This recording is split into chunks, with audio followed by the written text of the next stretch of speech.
Brian, Kenny, Keith, Olbermann, now joined by Bill Ripken. How are you, Bill? You guys were carrying on this debate before I even got out here. Yeah. Well, they couldn't hold us back. It's a schism in the sabermetrics community is going on this morning. Yes, the great schism. This is another guy with bigger words than I could ever fathom. I like having you here, because let's try to evolve our thought. Okay. Oh, boy. What I boil it down to, because you and I watch a lot of games together. Yes, we just did MLB Tonight for the full season. That's a ton of games. You were watching them at home. I'm the guy at home watching you. And it's a great way to digest baseball. I learned a ton of watching games inning per inning, pitch by pitch, the whole process. You are, I think, the foremost of everybody that will say things like this. You'll say to me, everyone will make a big deal about this home run. Everyone will make a big, and they'll be talking about this pitcher. Right. But without this, either that happened in the second or happening right, this doesn't win. And I will frequently go, that's an excellent point, because I'm thinking, you're right. That is the context of it. But I think there's a disconnect between what we value when we're watching a game and then what we reward with these awards and honors. Speak to that if you can, because, I think second inning counts too. It's not late and close. It's not just September. It's early, all these things. And we're watching games. We're on the same page. So where's the everything does count. There's no question about that. But when I look at this, I don't play by the rules often. But in this particular case, I'm playing by the rules. And I understand the Angels won more games than the Detroit Tigers. But by the luck of the draw, the Tigers are playing in this division, and this team won. It was so close of a vote, in my opinion. And I'm on record saying, if Mike Trout won, in a baseball sense, I can say, yep, I see that. Mm-hmm. I think he's the best overall player. But I still hold to my guns on this one that Miguel Cabrera helped get the Detroit Tigers to the postseason, and that's why we play. So if you want to dispute that, let's get on a campaign and let's change the rules. Yeah, well, let's change the name of the award. Why is value confusing from best? How did that deviate from best? Well, because it does. It says most valuable player. And Miggy, so if they just said most just take him off the team. Change it. The Detroit Tigers do not finish there. If you put Mike Trout on the Tigers and he goes down the stretch and they win the division, I'm going to vote for Mike Trout. But what sense does that make when they don't win as many games even? But that's luck of the draw. Look, we could get on a bigger campaign. Mm-hmm. Let's do 2 15-team leagues and let's do a boat race. And then you stack every team in the league with themselves, and let's do a fair and balanced schedule throughout. Now we have something to hold on to. But the way we're playing right now, under the rules, there are divisions, there's a winner. Give me one more on this. Now, when it's fresh in your mind, though. You said fair and balanced. I think he was trying to get me to say something. Easy now. This year, this World Series, we could see easily that, hey, Buster Posey is the MVP, right? He's the MVP. He's the best player in the league. It's combined. Yeah, I saw that in March, too. You did call that. But do they win without Scudero, Sandoval, Lincecum, Kane, Zito, Romo, Vogelsong, Pagan, Crawford? You have to isolate the production. The team gets in there. Without Verlander, without Scherzer, they don't make it. Related. And here's my point, because we were on the desk. Who had the better overall day? Somebody who goes 2 for 3 with a home run and a triple and a walk. Somebody goes 2 for 3 with a 3-run homer, a sac fly, and a single. You want the guy that went 2 for 3 with the homer, the triple, and the walk. But I want that guy who just drove in 4 runs. Your odds of winning the game, because that's why we play. We want to win the game. The odds. Hold on a minute. Because it's how you spin your numbers. You want to make. But you like that guy with the triple and the homer. I like the guy. See what you're laying out in front of me. I got lost in all. I like the guy who has the 3-run homer and the sac fly, because he just got my team 4 runs, and that's why we play.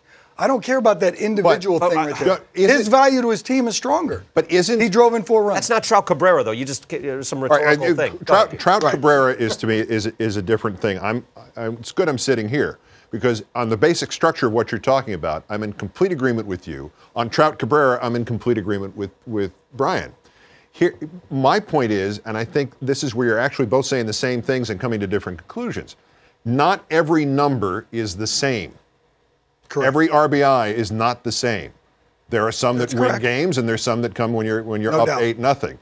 Ironically, the last 2 weeks of Miguel Cabrera's RBIs were mostly when the games were already decided. He did not have a personal impact on the last 2 weeks of the season when the Tigers vaulted over the White Sox. I just heard you in the earlier segment, though, talking about that, what you cannot quantify. Right. His presence in the lineup all right, fine. allows somebody to get, But that matters. Presence. But this matters because you will get, and I'll read the quote again.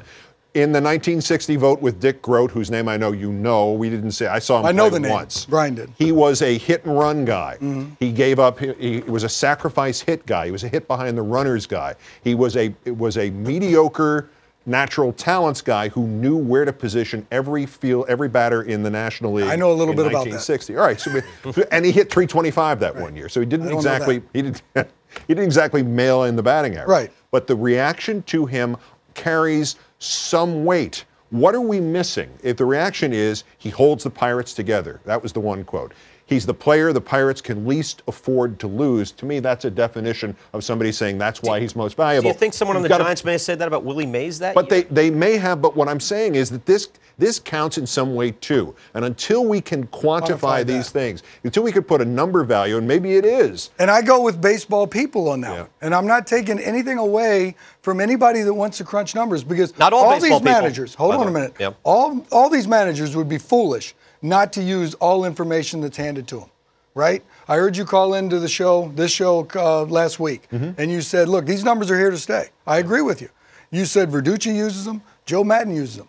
Verducci picked Cabrera on our roundtable meeting. I sent Joe Maddon a little note. What do you think? Who's the MVP? His comment was basically like mine. The best overall player is Mike Trout. But if you actually put a gun to my head and you made me pick one right now, my MVP is Cabrera. All right, so, but that's how I feel. You thought the best player in the American League 2012 was? Mike Trout. Okay. All right. I can stop there then. I'll take that.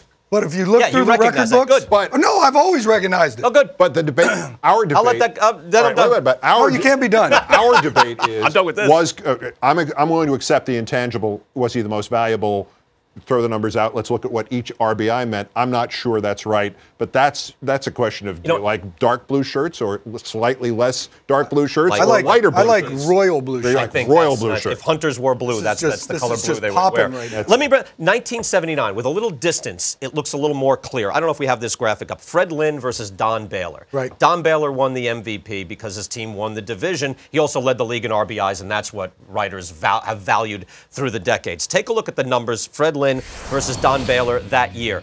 And the on-base percentage is about 50 points, and the slugging percentage is over 100 points. Now, those aren't just numbers. Those are bases, and that's overall production. He finished fourth. You know what? That year, you're thinking, oh, the Red Sox finished third, the Angels finished first. Maybe there was some intangible with Don Baylor, because he's a solid guy. He is a leader of men and that sort of thing. But the Red Sox actually won more games than the Angels that year. The Angels were in a very weak AL West. They won 8 games. It's just luck of the draw. Sometimes you have to say. And I say you should isolate that. You hit a line drive at shortstop, come back to the bench, and they go, hey, good swing, but hang with them. You did a lot of things right, but hang with them.